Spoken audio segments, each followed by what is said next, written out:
Gecenin nurunda kiçələr parlar, Bəzəyir şəhəri söyüdlər, narlar.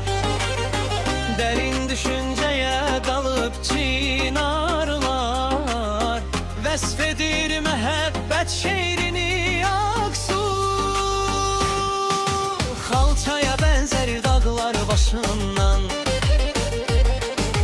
Taxıb Aksu çay üzü qaşınlar. Süzülüb dağların aşrımlarından, Düzəndə salıbdı yerini Aksu. Görən nə düşünür, nə sakit durur, Muqanın küləyi yelimi yorur. Çayın sahilində mütəkkən qurub, Eyləyir dağların seyrini Aksu.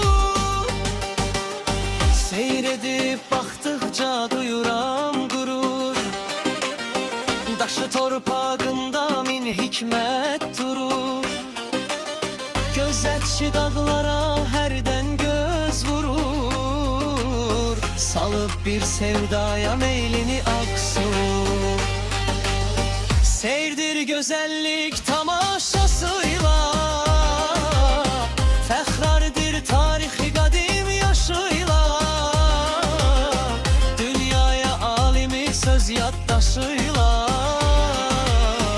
Elik bəhrəsini, xeyrini Aksu.